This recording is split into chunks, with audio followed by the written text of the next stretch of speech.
Hello! Welcome back po dito sa Bonong Magus, dating Angel Francia PH Tarot, Taurus, Sun, Rising, and Venus Placements. Mga madam and sir, kamusta po kayong lahat? I hope na nasa mabuti po kayong kalagayan.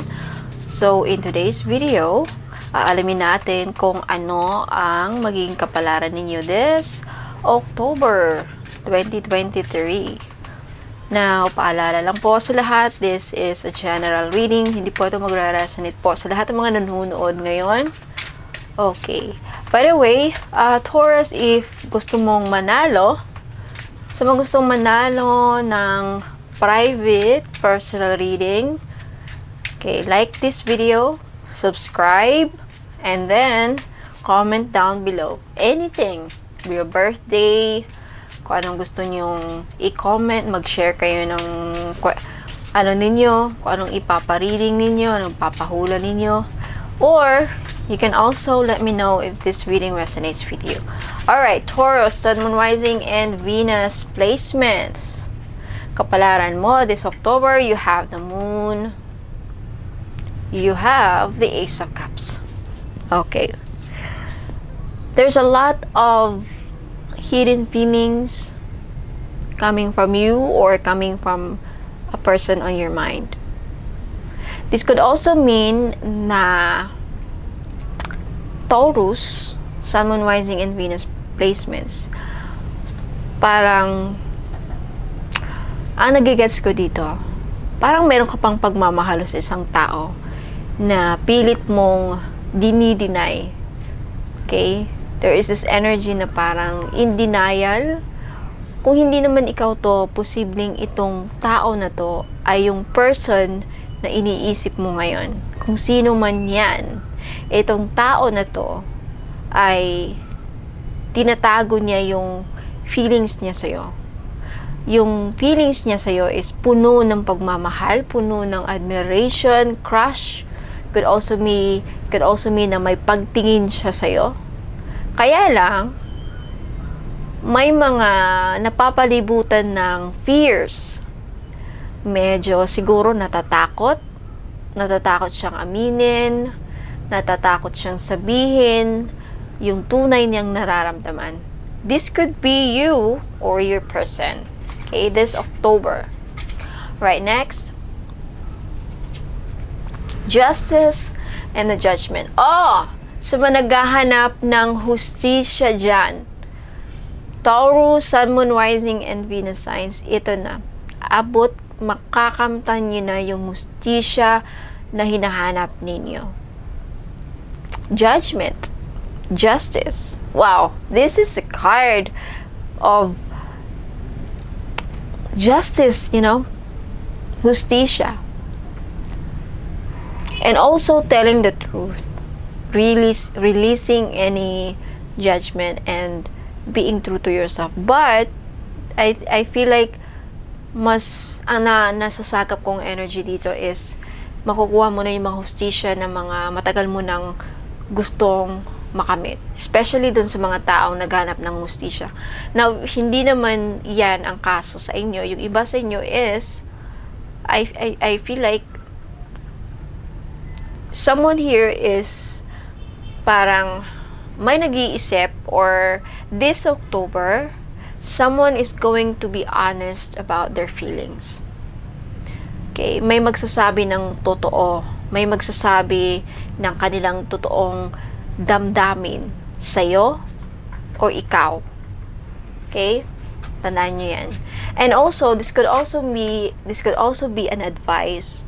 Okay? Posible din na ito ang kailangan yung marinig na advice galing sa yung spirit guys, na maging honest, maging totoo tayo sa sarili natin, and huwag manghusga ng kapwa. Be fair in judging people. Okay, be fair in judging people. Ayan. Next, you have the Hermit and the Page of Wands.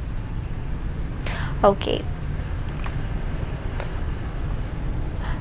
Ang nasasagap ko dito sa relationship. Okay.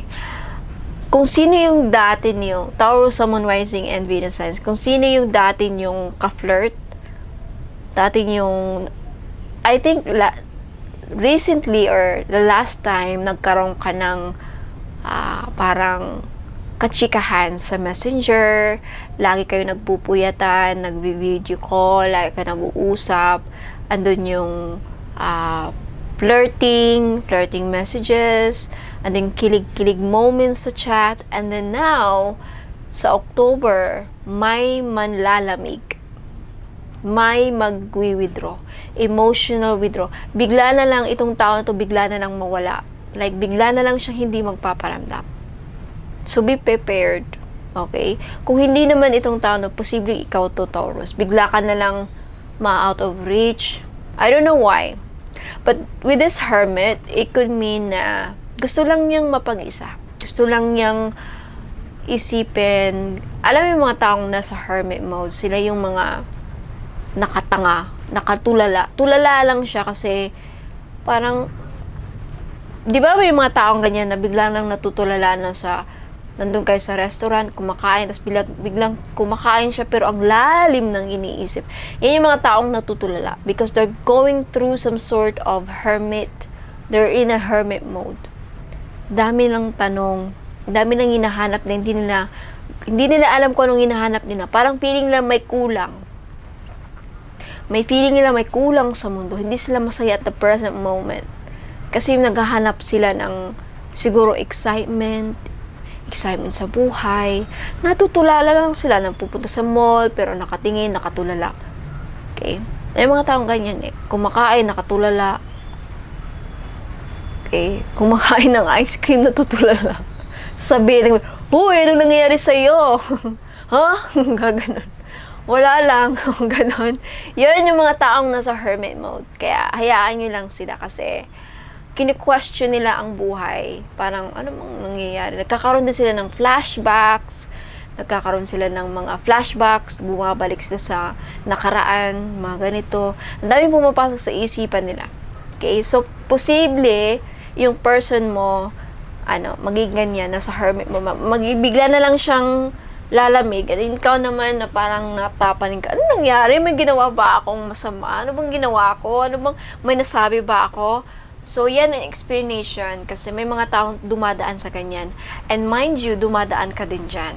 Naranasan mo yan or mararanasan mo, hindi nyo pa naranasan. Okay?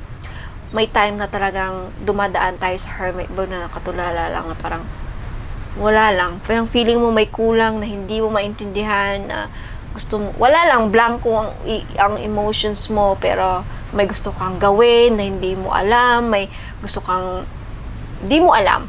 Okay? You're searching, you're looking for answers. Ano bang nangyayari sa buhay ko? Bakit ganito? Bakit ganyan? Dumadaan tayo again kasi we are humans. It's part of human experience. Okay? You have the Seven of Cups and the King of Pentacles. Alam niyo mga madam and sir, every time na nakikita kong Seven of Cups and King of Pentacles, when it comes to money, career, or business, there's a lot of opportunities with the Seven of Cups.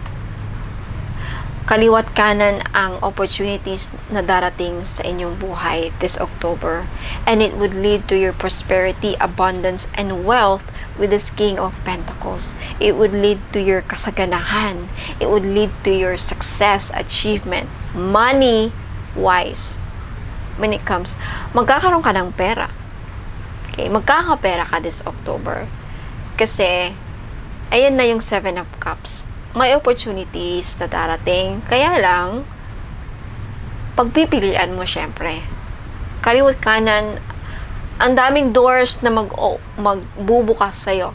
Ngayon, kumbaga, ang universe, binibigyan ka ng option or, ano tawag na ito? Multiple choice. A, B, C, D. Ayan.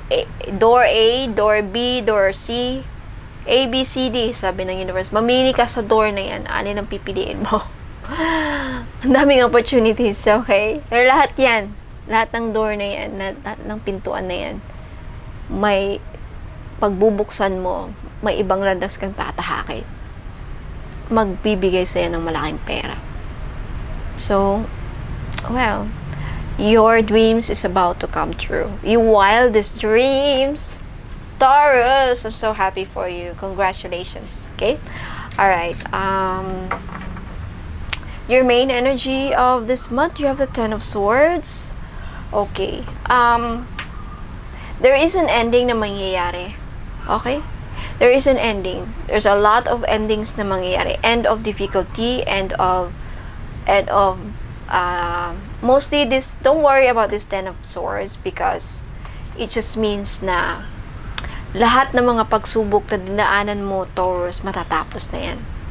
Kumbaga, mabubunutan ka na ng tinik with this Ten of Swords.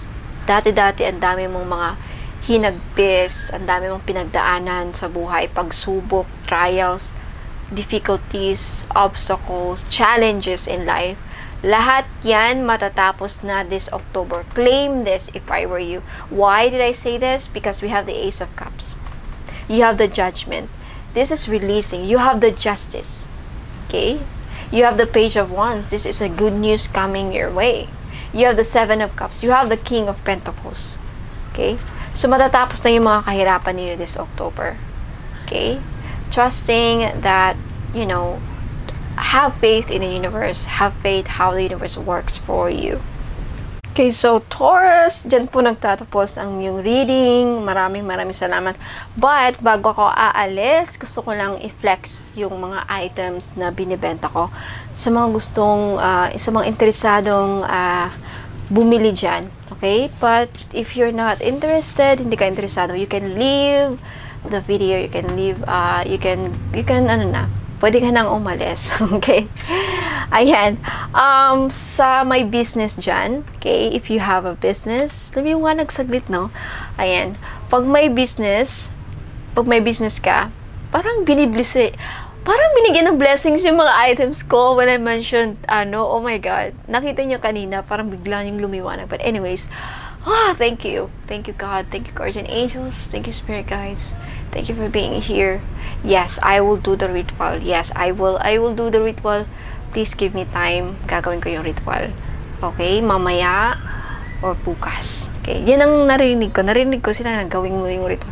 But anyways, what I'm saying about this, okay, sa may mga negosyo dyan, okay, may negosyo dyan, gusto niyo maging successful ang business niyo, okay, this is 550 pesos. Okay? Business Success Spell Jar.